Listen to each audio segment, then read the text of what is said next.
मैं डॉक्टर कमलेश यादव, हिंदी व्याख्याता, राजकीय पानादेवी महाविद्यालय कोटपुतली। हम लोग पिछली कक्षा में एकांकी का संक्षिप्त परिचय और उसके तत्वों की चर्चा कर रहे थे। आज इस कक्षा में जो बचे हुए तत्व हैं, मैंने आप लोगों के सामने एकांकी के 3 तत्वों की चर्चा करी थी, जिसमें आपके कथावस्तु, कथोपकथन, पात्र एवं चरित्र की बात हमने पिछली कक्षा में कर ली थी। उसके आगे के जो तत्व हैं उनके बारे में आज देखेंगे। अगला तत्व एकांकी का आता है आपकी भाषा शैली। एकांकी में भाषा शैली अपना महत्वपूर्ण स्थान रखती है। एकांकी में अभिव्यक्ति के लिए या अपनी बात को कहने के लिए अनेक प्रकार के तत्वों का सहारा लिया जाता है, जिसमें भाषा एक महत्वपूर्ण अंग है। रंगमंच पर खेलने के लिए एकांकी लिखी जाती है और उसके लिए भाषा उसकी सरल, सहज और सुबोध होनी चाहिए। भाषा के अनुरूप ही उस एकांकी के पात्र एवं उसका परिवेश भी होना चाहिए, या यूँ कहें कि परिवेश और पात्रों के अनुकूल भाषा हो। सभी चरित्रों की भाषा उनके चरित्र के अनुरूप होनी चाहिए। इसलिए एकांकी में भाषा शैली पर विशेष रूप से ध्यान दिया जाता है, क्योंकि उस नाटक को खेलने के लिए या उसका नाटकीय शैली प्रस्तुत करने के लिए वह बहुत महत्वपूर्ण होती है। उसके बिना उसका सफल मंचन नहीं किया जा सकता है। हम ये मानकर चलते हैं कि जब नाटककार या अपनी एकांकी का अभिनय करता है तो वह अपने भाषा कौशल के द्वारा ही समाज या उस पाठक को प्रभावित करता है, जो कि एकांकी का महत्वपूर्ण भाग है। इसके आगे हम देखेंगे 5वां तत्व जो आता है वो है उद्देश्य। प्रत्येक रचना में या किसी न किसी काम का कोई ना कोई उद्देश्य होता है। इसलिए एकांकीकार जो होता है वो अपने विभिन्न चरित्रों के संवादों के द्वारा अपने विचार व्यक्त करता है अपनी एकांकी में, और अंत में अपने उद्देश्य को सांकेतिक रूप से वह हमारे सामने रखता है। कथावस्तु के अनुसार एकांकी में छोटे छोटे और अनेक उद्देश्य उसमें समाहित होते हैं, परंतु अंतर्विरोधों और उन विषमताओं में उस एकांकी का एक महत्वपूर्ण उद्देश्य होता है, जो कि उस एकांकी को सफल बनाता है। इसलिए एकांकी में एक बहुत महत्वपूर्ण या समाज उपयोगी या यूँ कहीं कि कोई आदर्श या यूँ कहीं कि कोई सामाजिक घटना जो कि समाज से गहरा सरोकार रखती हो और सरोकार के साथ साथ वर्तमान समय की आवश्यकता उस एकांकी को उतनी ही महत्वपूर्ण बनाती है। इसलिए उसका उद्देश्य एकदम स्पष्ट, सरल और वर्तमान समय से जुड़ा हुआ हो। 6वां पॉइंट आता है कि संकलन तरय। एकांकी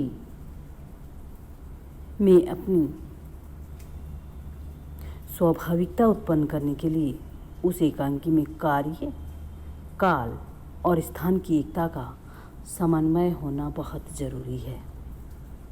इसलिए संकलन त्रय से यही तात्पर्य है कि एक ही कार्य उस एकांकी में हो, एक ही समय में हो और एक ही स्थान पर वह कार्य परिपूर्ण होना चाहिए, जिससे कि दर्शक उसकी पूर्ण अनुभूति कर सकें। किसी घटना या विषय के साथ उसका पूर्ण तादात्म्य होना चाहिए, जिससे वह एकांकी अपने सफल एकांकन में सिद्ध हो सके। इन तीनों में तादात्म्य होता है तो वह एकांकी पूर्ण रूप से सफल वंचित होती है या पाठक पर अपना गहरा प्रभाव छोड़ती है। अगला पॉइंट है अभिनेता। एकांकी की सफलता जिस तरह से कथानक पात्र पर निर्भर करती है, वैसे ही अभिनेता पर भी निर्भर होती है, क्योंकि अभिनय के द्वारा पात्र अपने मनोभावों की अभिव्यक्ति कितने सही ढंग से कर रहा है, यह उस एकांकी का सफल मंचन या पाठक को अनुभूति है या दर्शक को अनुभूति है। नाटकीयता या हृदय स्पर्श संवाद अभिनेता को आगे बढ़ाने में मदद करते हैं।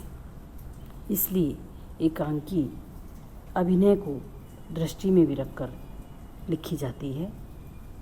इस दृष्टि से विषय का ऐसा चुनाव किया जाता है जिसमें कि अभिनयशीलता संवाद योजना के माध्यम से की जा सके। अतः उसका रंग निर्देशन, संप्रेषण, उसकी साज सज्जा, रंगमंच के संकेतों का महत्व आदि सभी बातों का इसमें सम्मिलित होना बहुत ज़रूरी है।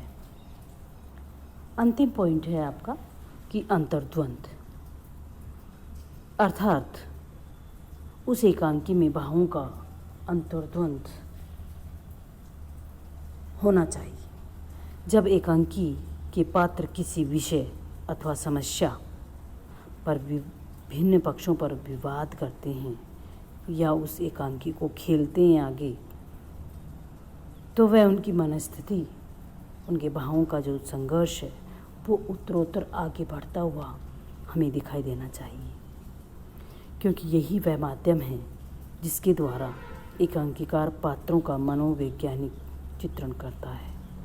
और एकांकीकार को इस ओर विशेष ध्यान रखना चाहिए कि मेरी बात जो है वो उत्तरोत्तर आगे बढ़ती हुई प्रतीत हो रही है या नहीं। इसलिए एकांकी में इन 8 तत्वों का होना बहुत ज़रूरी होता है, जो कि मैंने आप लोगों को विस्तार से चर्चा करी है।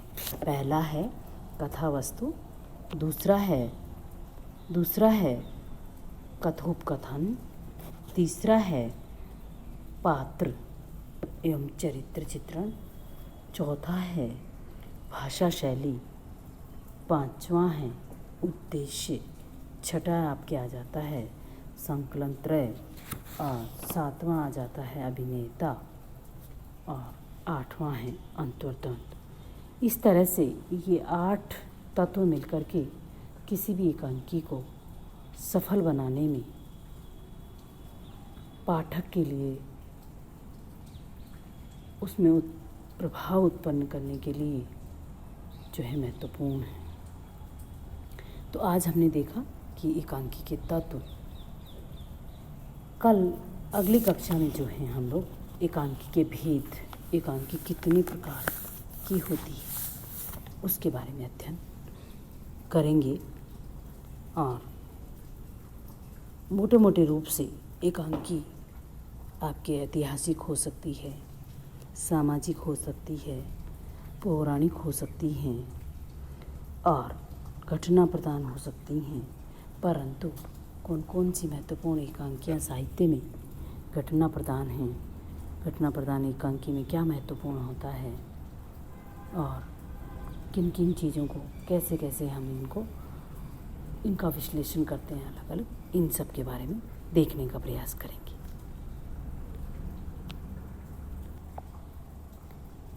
इसके साथ ही